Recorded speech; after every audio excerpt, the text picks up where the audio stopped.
morning and welcome back to our second to last segment of the House Minority for this season of Live at the Legislature. Joining us this morning is Representative Val Okimoto. She represents House District 36, which covers Mililani Mauka, Mililani, and Waipio Acres. She is also rumored to be the best dressed member of the legislature. Oh, no. So continuing on that theme, good morning, Rep. Okimoto. How are you? I was hoping to not bring that subject up again. Well, it's the last one with you this year. Yeah. So yesterday, we had a marathon of a floor session. I think it was about 2 hours, and most of I think the length of that session came from House Bill 285, which was the, quote, police bill. There were passionate speeches on both sides, and you also had a speech on the floor. Can you tell us a little bit about the bill and what your stance on it was? Yes, thank you. And you're right. I think I used to hear rumors of how lengthy, these floor sessions have been in the past. Since this is just my second session here, we've had longer than 2 hour sessions, but definitely this is the one for this session that's gone the longest. And I think, when I see my colleagues standing up on both sides, I appreciate that, because many times I feel that bills just go by without discussion. So, and I normally don't speak up on the floor unless I'm really passionate about something. So yeah, yesterday there was a lengthy discussion, and it was on HB 285, which relates to the public disclosure of our police department. And that was something that had been weighing heavy on me. We see a lot of what's happening in the mainland, and it's unfortunate, some of the things that have been happening. And I've had to talk to my young daughters about it, as much as I can at their level. But one thing that really strikes me as something important about Hawaii is that we have a different climate here, and I'm grateful for that. Yeah, but this HB 285, it was something that came up, and it was to disclose the identity of our law enforcement officers statewide, not just here on Honolulu, but throughout the other counties. And my concern with that was, I want to back up and just say I'm all about, and those who know me, and you know this, Kaeo, I'm all about having accountability and transparency as a part of who we are. And when we sign up to be any kind of public servant, definitely, even as I was a teacher, I think that we should hold ourselves to a higher standard. So when we talk about our law enforcement officers, I'm not saying that I support or encourage or want to enable inappropriate behavior or criminal behavior. My concern with this bill was just the part of due process, where we would have somebody who is maybe put on suspension, just part of the procedural process of their line of work. And in that time, we would have to disclose their names. And I think as a mother, what concerned me was when I heard officers sharing how this would affect their families, and that struck a chord with me. And did you speak to any of the officers? There were some members of SHOPO on the House or on the rotunda right before floor session. Did you get a chance to speak to any of them, hear their concerns? I did go down. And the reason I felt, prompted to go down wasn't just because this bill, not just because of yesterday, but I have a lot of police officers that live in my district, a lot. And I know the sacrifices that they and their families make.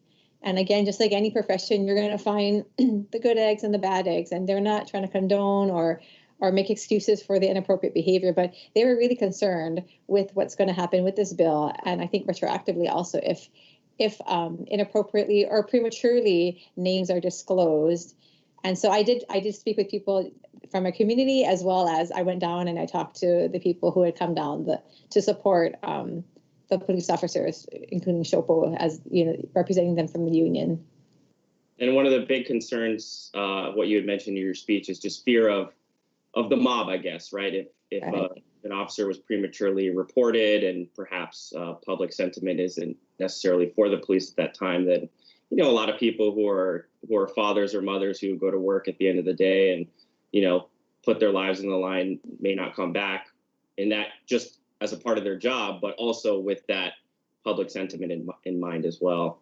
Yeah, that's the beauty, as well as the fear, the negatives of media. That you can get great stories out, but definitely in the public perception, someone may be prematurely or falsely accused of something, and before the jury comes back on the decision, they are publicly disclosed. And so in the public's eye, they're guilty.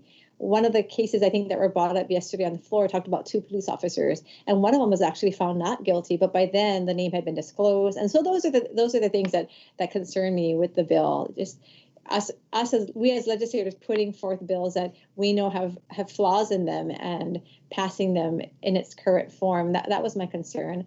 I've spoken with when I went down, talked to Chokwa, I've always said I am for transparency, and I definitely, those who have committed wrongs, they should be disclosed.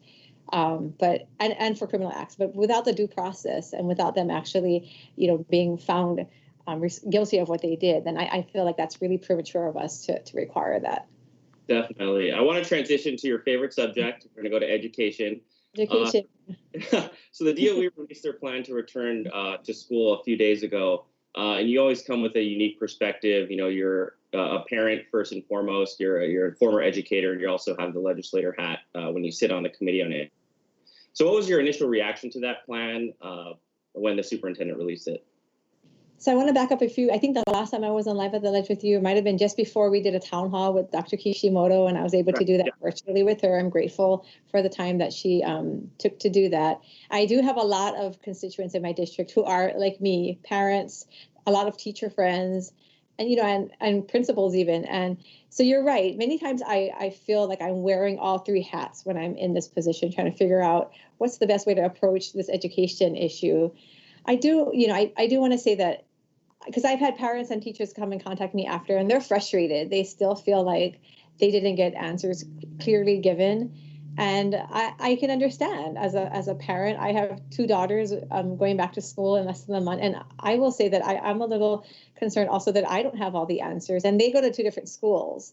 So what I realized in the town hall with Dr. Kishimoto and, after this announcement, is that it's really hard for us to just get a one-size-fits-all answer. We can't put every school into one box. And I think that's the dilemma that the DOE is in right now. So they are passing it back down to the principals. The principals have to choose from, I think 3 models that were presented to them. And a lot of the guidelines that the DOE is setting forth is because of that's what they're given either from, the legislature, the governor, or the mayor, or the Department of Health.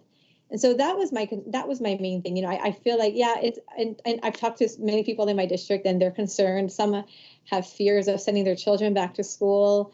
Others have fears of, wanting to send their children back to school, but they have to go to work themselves. So I think the main thing I got out of this is I'm hoping that we can all be patient with each other, because in every industry or career right now or area that you're in, we know that this is new. COVID is new to everybody. There's no handbook. There's nothing that any of us have been prepared for. So I encourage everybody to be patient, and I have to remind myself of that. Sure. Because, for folks at home, be sure to check out that Facebook town hall on Rep. Okimoto's page. And what were some of the questions that you had and that you've heard from some of your teacher friends? Well, a lot of them have concerns.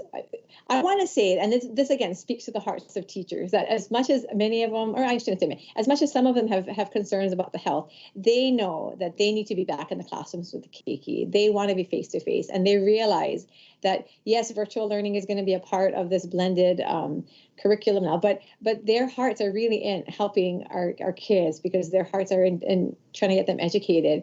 But, as parents, it is concerning when we hear the discrepancy between 3 feet and 6 feet. What's the right way? How are we going to keep our kids safe in the classroom? How are we going to keep our teachers safe at the same time? Because, I was a teacher, and I will say that there were years where I taught when I was sick. You just go in, because it's easier to just go in and teach your class than it is to try and get a substitute. There's you have to entrust your care with subs, and there's a sub shortage as well. So that's something that's at the top of the list. How are we going to make sure that the keiki are going to be safe? How are we going to make sure the teachers are safe? And for somebody like me who is an educator, and I have parents who feel the same way, they want to make sure that the curriculum is rigorous enough and we have high quality education. So there's a lot of unknowns. I have reached out to the principals in my district. I think I have 4 out of the 5 I reached out to and spoken, especially to the middle school, because that's the one that's in multi-track, where the students are all coming back in at the same time now, which is something, not done before. So I know they're trying their hardest to make sure that we can meet the requirements. But that's, at the top of the list of my friends and constituents in the district. These are certainly challenging and unprecedented times. Yes, definitely. Um, Definitely. Transitioning next, we're expecting about a $2.3 billion shortfall within the next couple of years with the lack of tourism and just the way the economy's been. Being part of the minority, you're a fiscal conservative. What are some of the recommendations that you have for just families who are expecting to kind of weather through this crisis? Okay. Thank you for asking. And though, again, well, in the short tenure that I've been in the office so far, I'm pretty consistent in that whenever a bill comes to me, I want to know what's the appropriations, where are we getting the money from, how are we going to pay for this? Because like Johansson mentioned before, we can't just print money. We can't just, it doesn't grow on trees. And so I am concerned. We do have a large deficit, and I realize that we as a legislature, we needed to pass these bills to get the economy started. I would just encourage families first. I've always been fiscally conservative to just be responsible. A lot of that is taking care of our health, because if we're not healthy, then we can't take care of our families, or we can't be productive in our careers or our jobs. So that's one area. But we did. I wanted to kind of segue into something that a little controversial bill that came through. I believe it was last week, was SB 785, and it was for pay raises that were going to be allowed to the government employees. And I am not against people being, given their fair due, and I agree that this was given beforehand. But at this time, where our economic status is very critical, and we are really on the verge of disaster, really, I would just encourage everybody to understand that we have to make tough decisions like no other, where we can't just promise everything like we have before.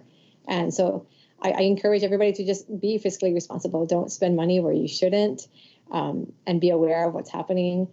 And if you can in any way support local businesses, that's always been a passion of mine also, to support our local businesses. That's important. And last, we've got about 15 seconds left. How's your district been? What's the pulse? What have you been hearing from your constituents? I love my district. I think they've reached out to me a lot more now that we've been in this situation, but they're doing well. We are concerned about the economic, the health, and the education of our state and our communities. But I just want to encourage everybody, like I've always done, keep the aloha spirit, and we will get through this together. Absolutely. Representative Okimoto, thanks again for joining us. Hopefully this isn't the last time we'll see you, but we will, to the viewers at home, we will see you next week. Aloha. We will. Thanks, everybody.